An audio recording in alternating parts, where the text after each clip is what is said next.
Qué bueno, de verdad que fue tan bueno, es tan buena escuchar la palabra, poder escuchar. Por eso usted nunca se desentienda de la palabra, nunca le esquive a la palabra.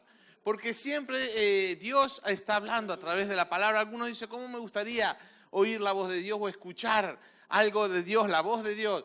Pues cada palabra que usted está recibiendo es Dios mismo hablándole. Entonces usted puede prestar oídos atentos, tener oídos atentos a lo que Dios quiere decirle, o puede esquivar la palabra. Pero cada palabra que usted esquiva es una bendición que usted deja pasar.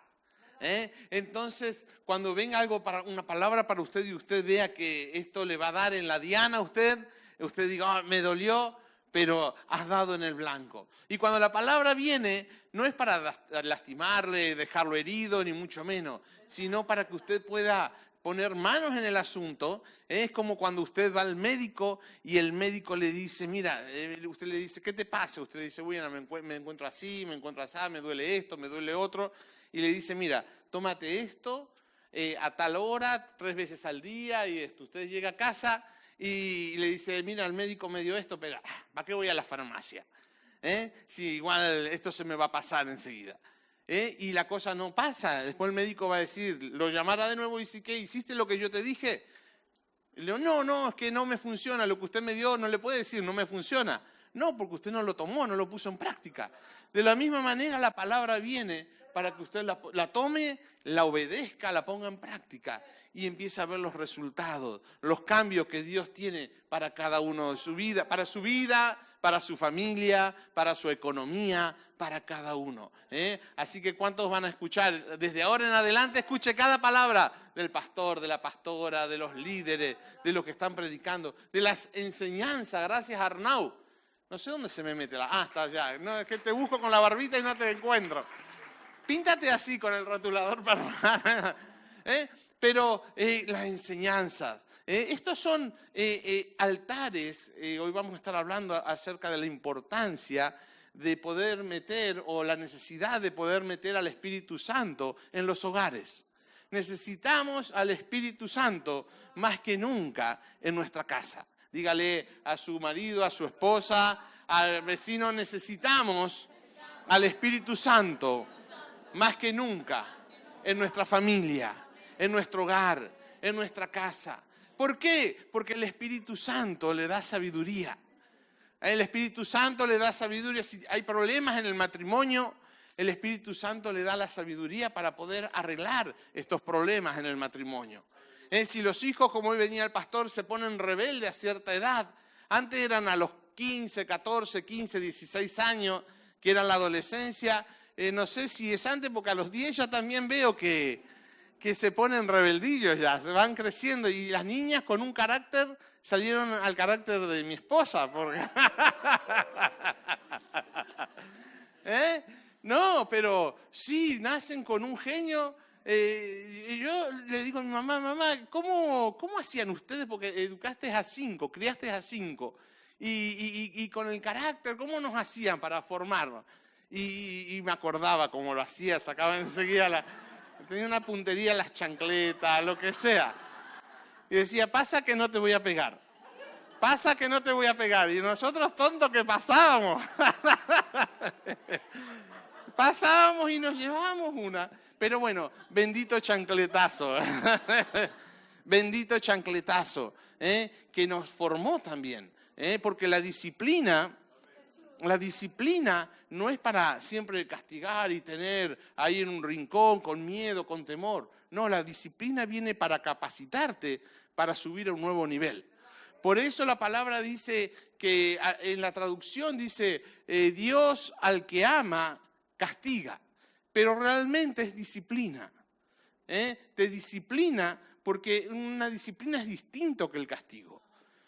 Cuando los jugadores de fútbol se entrenan y quieren llegar a jugar a un nivel alto, a un nivel de élite, la disciplina es distinta, la que tienen que hacer a uno que juega en el campito aquí de fútbol de abajo del río. ¿Me entiende? Son distintas las disciplinas. Entonces Dios te dice, Dios al que ama enseña, disciplina. ¿Para qué? Para poder llegar a ser este jugador de primera división. ¿Cuántos quieren ser jugadores de primera división en Dios?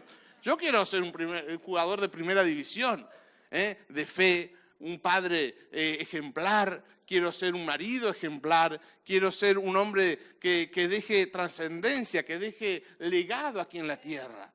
Por eso nosotros tenemos que aceptar esta enseñanza, esta disciplina de Dios, en el sentido de que para poder llegar a ser aquel hombre, aquella mujer que Dios quiere que usted y yo seamos aquí en la tierra. Pero para esto necesitamos al Espíritu Santo. Diga, necesito al Espíritu Santo. Necesitamos al Espíritu Santo. En el Antiguo Testamento, si usted se fija, el Espíritu Santo visitaba. Vemos historias como Sansón, como los profetas. Dice que el Espíritu Santo descendía, estaba en la persona, cumplía con el cometido, con la misión. El profeta hablaba lo que Dios le decía, pero el Espíritu Santo luego marchaba. Con Sansón dice que descendía, Sansón se enfrentaba a los filisteos, peleaba. La misión de Sansón era un juez en el tiempo de la palabra del Antiguo Testamento, él era un juez, pero la misión que a él le había sido encomendado era matar filisteos. Yo digo, Señor, ¿por qué no me diste a mí esa misión? Dice que el Espíritu Santo bajaba y de repente con una quijada de asno se mataba a 1000 filisteos. Después el Espíritu Santo marchaba y él volvía a ser de nuevo Sansón, pero normal. Algunos a Sansón en las películas lo pintan con una melena así, que tenía pelo largo, pero lo pintan fuerte, lo pintan musculoso. Pero yo realmente creo que Sansón no era nada que ver con esto. Sí que tenía el pelo largo porque no le cortaban la melena, pero si él tenía músculo, podían decir que su fuerza venía de sus músculos. Pero su fuerza no venía de sus músculos, venía del Espíritu Santo, del poder que Dios descendía. Entonces era difícil quizás saber quién era Sansón, porque no era alguien musculoso, pero cuando bajaba el Espíritu Santo, no, Denis, no. Dice, ¿seré Sansón? Dice, en estos tiempos. Te vi, te lo noté en la cara. Pero venía, descendía, Gedeón, bajaba, y varios hombres que vemos en la historia que el Espíritu Santo descendía y marchaba.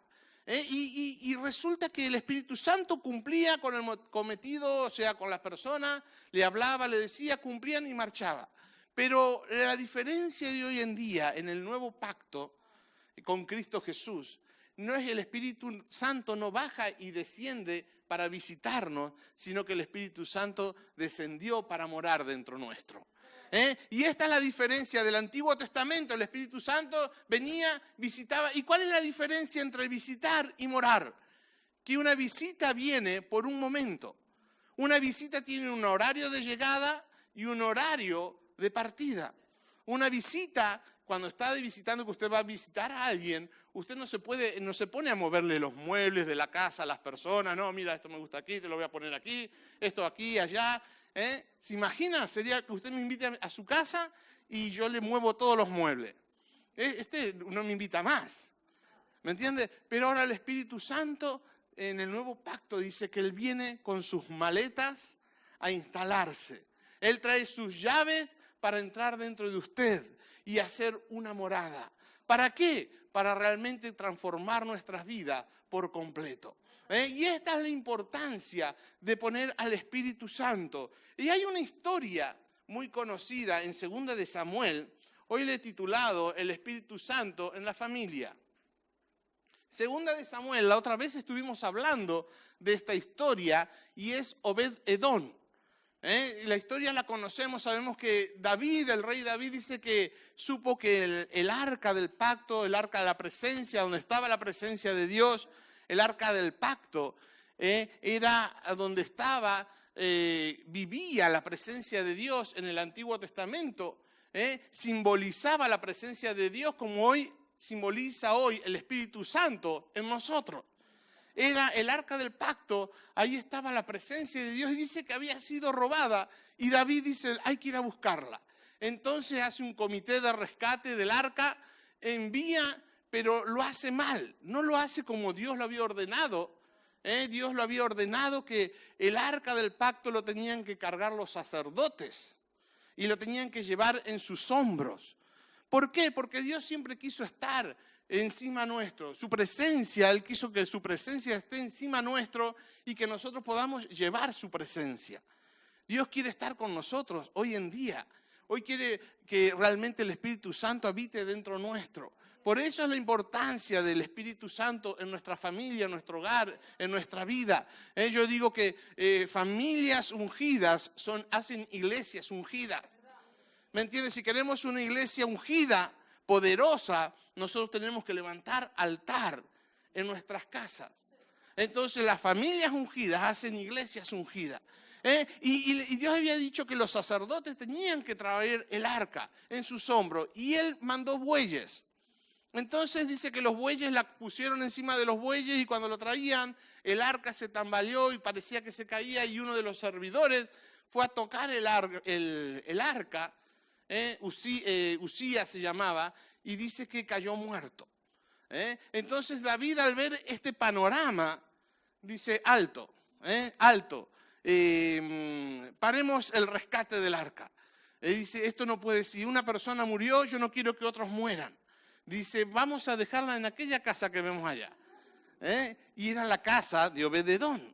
Entonces, la otra vez contamos la historia y cada uno lo sabe y dice que entraron el arca. Claro, Obed-edom le entra en el arca y dice, ¿y yo qué hago con esto? Entonces, Obed-edom dice, no, vamos a ponerlo bien alto. Y vamos a hacer un altar para la presencia de Dios. Ahora, miren lo que sucedió a partir de eso. Yo les contaba en forma graciosa que Obed-edom quizás tenía hijos. La mujer le dijo, pero ¿qué vamos a hacer con nuestros hijos? No, el arca tiene que estar en alto, que no los toquen. Y dice, y mi mamá que vive con nosotros, dijo la mujer, ¿qué hacemos? Bueno, ella sí, que le pase un trapito, que no pasa. A la suegra que le pase un trapito, una microfibra. No. Mire lo que dice, aquí llegamos aquí, dice, y estuvo el arca de Jehová del Señor en casa de Obed-edom, geteo, 3 meses. Y diga conmigo, y bendijo Jehová a Obed-edom y a toda su... Dice que en 3 meses Obed-edom empezó a disfrutar de unas bendiciones que nunca jamás él había vivido por tener el arca del Señor en su casa. Diga, en este mes voy a levantar en alto la presencia de Dios y voy a ver sus bendiciones en mi vida y haga así en toda mi familia. Aleluya, qué bueno. Dice que en 3 meses su vida cambió por completo. Al tener la presencia de Dios en su casa, su familia cambió.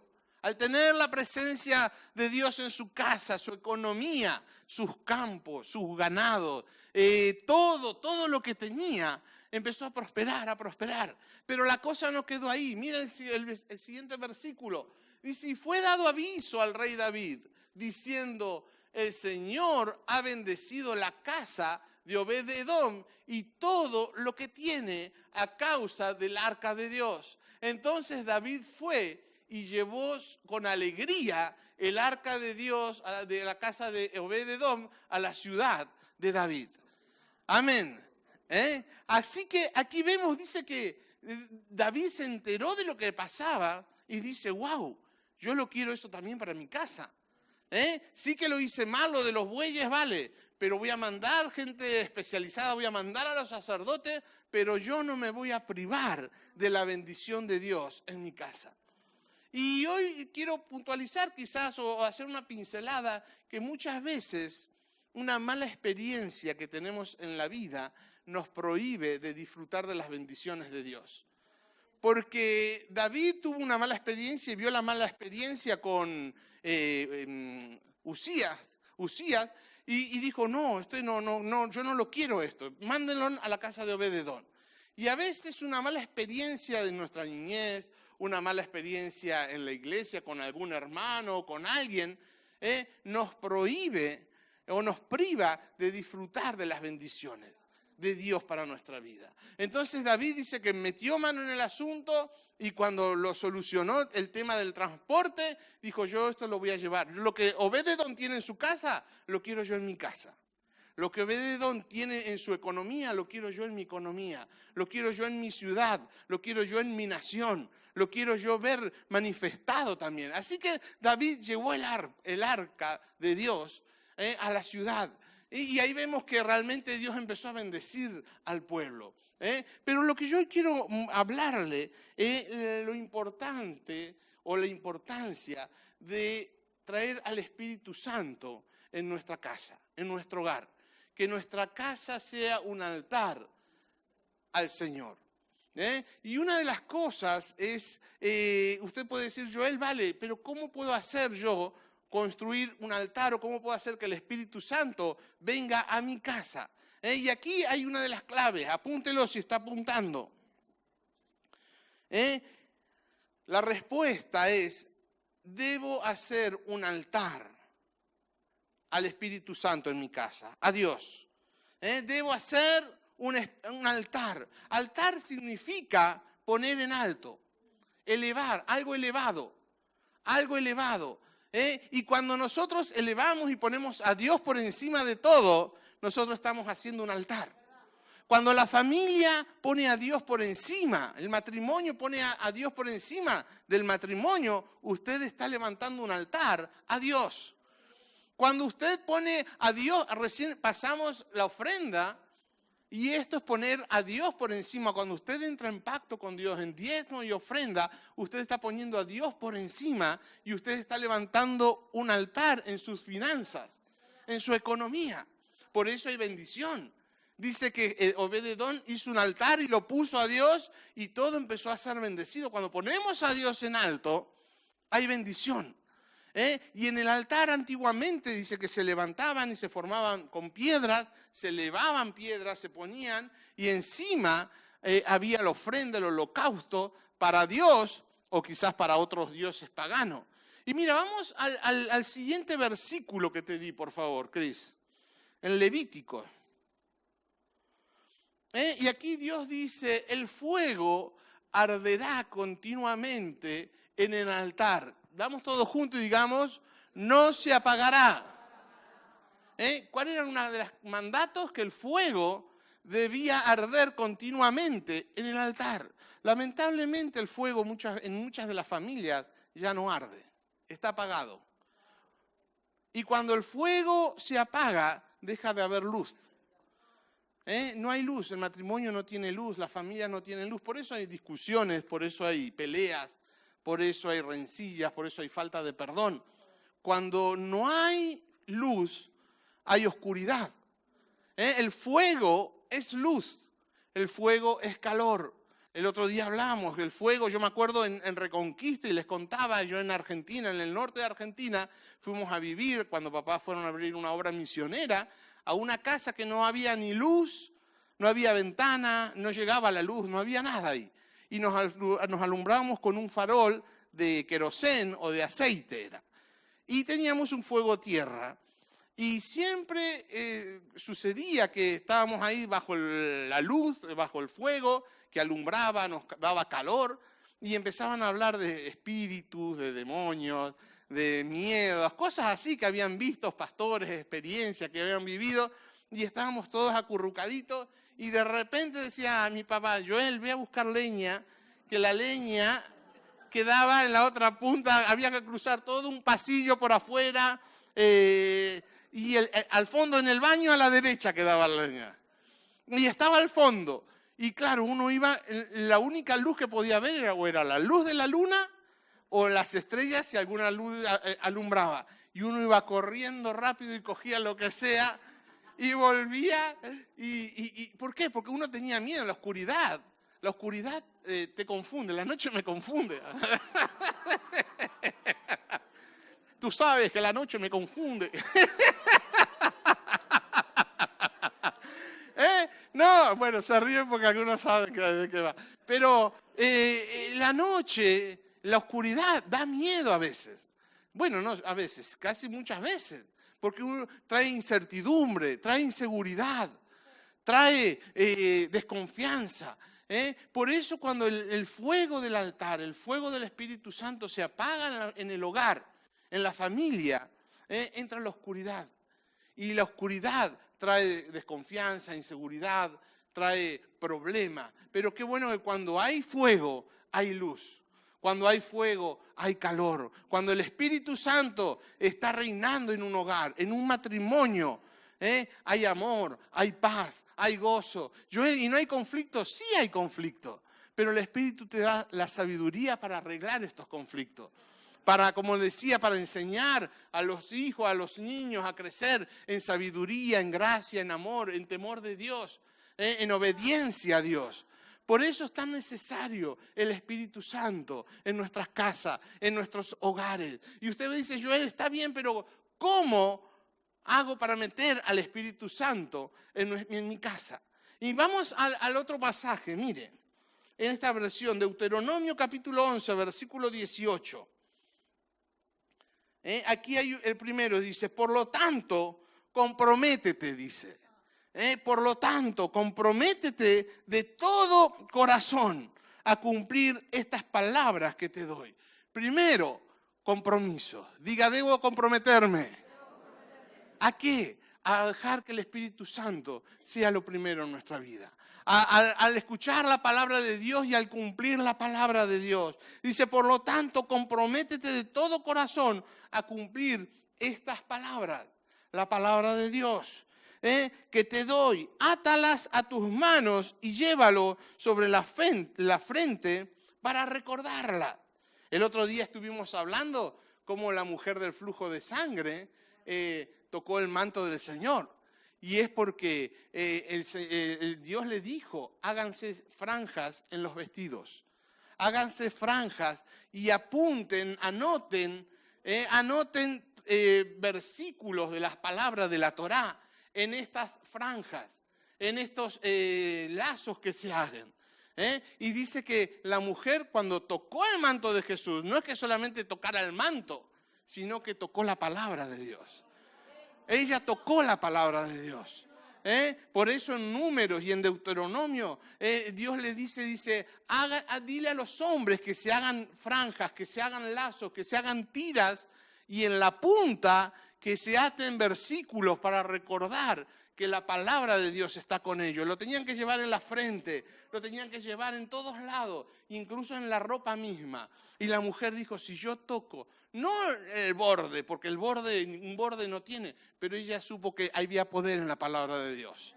Había poder y ella tocó la palabra. Ella aquí dice, en el versículo 19, enséñala, el segundo paso es enséñala a tus hijos. Si usted quiere hacer de su casa un altar al Espíritu Santo, primero, ¿qué tiene que hacer? Comprometerse. Segundo, enseñar la palabra. Dice, enséñala a tus hijos, habla de ella en tus conversaciones, cuando estés en tu casa y cuando vayas por el camino, cuando te acuestes y cuando te levantes. ¿Sabe que el mundo bombardea a sus hijos de todas partes? Ahora, si usted se calla y usted no le enseña la palabra, el mundo va a hacer su trabajo. Entonces nosotros como papá nos comprometimos a enseñarle y de cualquier cosa le sacamos una enseñanza. Me dice, papá, pero esto sí es así. Papá tiene razón, le digo. No, pero es que la señorita no sabe nada, le digo. No, le digo, a la señorita le enseñaron una cosa, pero no es la verdad. Él me dice, pero es que la señorita me dijo que venimos del mono. Y yo le digo, bueno, pero ella puede venir del mono, yo vengo de Dios, le digo. Claro, yo vengo de Dios, a mí me creó Dios, a ti te creó Dios, a nosotros nos creó Dios. Ahora ella, si ella quizás su antepasado fue un gorila, un orangután, le digo, tú salúdala.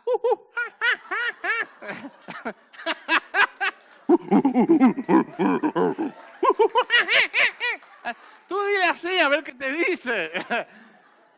No, porque la otra vez fuimos a Valencia y estaban ahí todas las señoritas con todos los niños. Y dice, ahora vamos a ir a ver unos parientes nuestros y era la zona de los monos, entonces yo voy pasando y le hago... Y Joel me empezó a pegar, dice, papá, ¿qué haces? Digo, no, pero si ella capaz que se entera hablándole así. Pero a mí me hizo Dios. Y cuando usted le digan, pero tú has estado cuando Dios te creó, y le digo, ¿y tú cuando el mono se convirtió en lagartija y todo?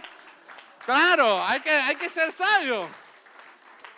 Porque lo primero dice, pero ¿tú qué sabes? Tú dices que te creó Dios y tú has estado cuando Dios te creó, cuando Dios creó a Adán y Eva. Y le digo, ¿y tú cuando el lagartito se convirtió en lagartija y la lagarto y así y la evolución? Ahora, yo el otro día veía la escala de la evolución, vio que empieza el gorila, se va transformando en el neandertal, el hombre. Ahora a mí me vino y digo, wow, el ser humano sin Dios es así pero al revés. Porque empieza el mono, el gorila, el neandertal, el que se perdió el eslabón perdido, y luego termina en la figura de un hombre. Ahora, el hombre sin Dios es cada vez más animal, por así decirlo, con todo mi respeto. Es la escala, pero al revés. ¿Me entiende? Porque Dios nos creó a su imagen y semejanza. Entonces Él nos creó para ser igual que Él. Pensar como Él. Vivir como Él. Y mire lo que dice el 20, dice, bueno, el 19 dice, enséñasela. Usted no se canse de enseñarle a su hijo. Porque si usted no le enseña, como el pastor decía, la Guardia Civil, los mozos le van a tener que terminar enseñando a su hijo. ¿Me entiende? Entonces mejor que papá y mamá tomen su tiempo para enseñarle, mira, hijo, esto está así, esto es asá, y que vean en nosotros el respaldo. Yo la otra vez decía, yo no le puedo decir a mi hijo que no mienta si él me ve que yo estoy mintiendo. Si yo veo que habla, sí, pastor, estoy trabajando como nunca antes. No paro de trabajar y estoy sentado en el sofá de casa y el niño me mira, pero papá, ¿qué estás haciendo? ¿Le estás mintiendo al padrino? ¿Estás mintiendo? ¿Yo con qué autoridad le voy a decir al hijo, no mientas? Porque él me ve mentir. Entonces, la autoridad que yo le doy, o sea, la enseñanza que yo le doy, tiene que ir respaldada con la autoridad que él ve en mí. Papá no miente, pues yo no tengo que mentir. Papá no engaña, yo no tengo que engañar. ¿Me entiende? Papá reacciona bien ante una circunstancia, yo también tengo que reaccionar bien. ¿Me entiende? Y esta es la autoridad que nos da. Mire, y en el 20 dice, escríbela en las manos, en los marcos de la entrada de tu casa y sobre las puertas de la ciudad. En todos lados, usted ponga versículo, usted escriba la palabra de Dios. Yo me acuerdo, bueno, nosotros tenemos, yo y mi casa serviremos al Señor. Y versículos que usted vea, yo y mi casa serviremos al Señor. Jehová es mi pastor, nada me faltará. Usted escríbala en la nevera, a donde usted va, en su armario. El Señor es mi proveedor, Él es la fuente de toda provisión. Versículos que vienen y que están en la palabra de Dios. Dice, escríbela en el marco, en las puertas, en cada lugar. Es importante recordar la palabra. Dice, para que mientras el cielo esté sobre la tierra, tú y tus hijos prosperarán en la tierra que el Señor juró a dar a tus antepasados. Y la cuarta dice, asegúrate de obedecer todos los mandatos que el Señor te dio. O sea, cuarto principio para prosperar y que el Espíritu Santo esté en nuestra casa es obedecer todos los mandatos, todo lo que el Señor nos dio. No solamente algunos, sino toda la palabra que la podamos obedecer. Y así vamos a estar viendo y haciendo realmente que nuestra casa sea un altar para el Señor. Obed-edom levantó un altar. Y la presencia de Dios se manifestó en su casa. José, cuando fue a la casa de Potifar, él llevó la presencia de Dios, llevó al Espíritu Santo, y dice que Potifar fue bendecido en tal manera que empezó a ver la bendición de Dios sobrenaturalmente. Cuando José fue al palacio, al faraón, dice que el faraón empezó a ver la prosperidad que Moisés tenía a través de Dios. Y Faraón pudo ver todo lo que José hizo por el poder que Dios estaba en él, el Espíritu Santo. Dios quiere que realmente nosotros seamos estas vidas bendecidas con su Espíritu Santo, para cuando allí vamos podamos ser de bendición. A donde usted entre, la gente pueda ver que hay algo diferente. Pero esto lo logramos en casa. Si hay una mujer de oración, si hay un hombre de oración, hay una familia de adoración. ¿Me entiende? No esperemos a que los pastores digan, bueno, el Espíritu Santo solamente es para la iglesia, para cuando lavamos, para cuando cantamos. Hay algunos que se piensan que el Espíritu Santo solamente se mueve aquí. El Espíritu Santo se va con usted a casa. Y usted está en casa y el Espíritu Santo está con usted. Usted está en el trabajo y el Espíritu Santo está con usted. Por eso, ¿cuántos deciden en esta tarde decir, Espíritu Santo, yo te necesito más que nunca? Yo lo necesito para ser un mejor hijo de Dios. Yo necesito el Espíritu Santo para ser un mejor esposo, un mejor papá, un mejor hermano en la fe. Cuando estamos llenos del Espíritu Santo, el Espíritu te da gracia, sabiduría para poder hablar también a otras personas. Así que, Señor Jesús, gracias te damos por tu palabra. Y en esta tarde, Señor, tomamos la decisión de hacer, quizás hasta ahora no lo hemos hecho, quizás el altar, el fuego en el altar en algunos lugares, en algunas vidas, en algunas familias se apagó hace rato, pero en esta tarde tomamos el compromiso, Señor, de volver a encender el fuego en nuestro altar, en nuestra vida, Señor. Y queremos arder y queremos alumbrar, Señor. Queremos que el fuego tuyo de tu Espíritu Santo esté mañana, tarde y noche en nuestras vidas, en nuestra casa, en nuestra familia, en nuestros hijos, Señor, en esta iglesia, Señor. Porque si tú estás presente, Señor, vidas son cambiadas, vidas son transformadas, Señor, y lo sobrenatural ocurre, Señor. Gracias por la vida de cada hermano, de cada hermana, de cada joven, cada jovencita. Bendecimos la vida de cada uno, Señor.